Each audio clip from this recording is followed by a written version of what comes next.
what I've seen is a new generation in BC that feels they don't have that hope, where hard work will actually help them get ahead for not just them, but help springboard their kids to the next step. That was my experience growing up. My one grandfather was a pick and shovel coal miner till he was into his 60s.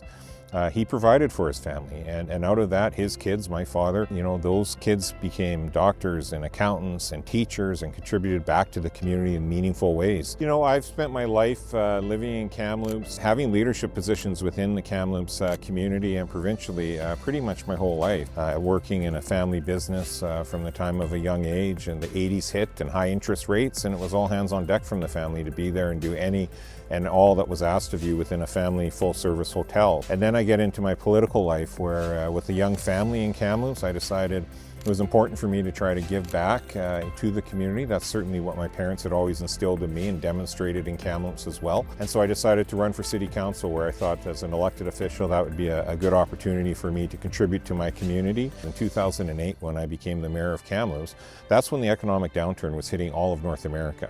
Cities across BC and across the country, and in fact North America, were laying off police officers. They were laying off firefighters.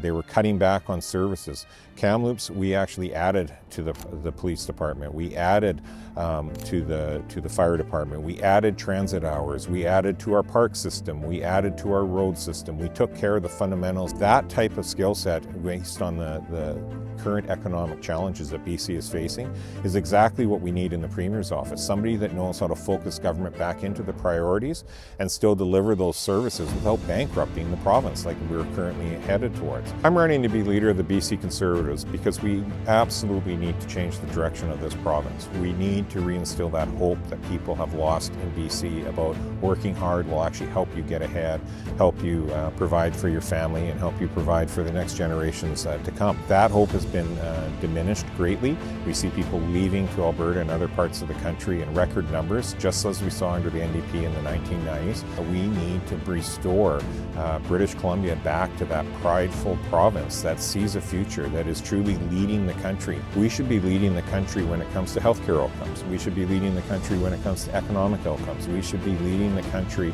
by every measure. Our crime and safety numbers should be better than other areas of the country. We can do better, we deserve better, and that is why I'm running, is to actually bring that focus back in and actually get BC back on that trajectory where every British Columbian feels that they have a future. I'm Peter Milobar, ready to lead BC.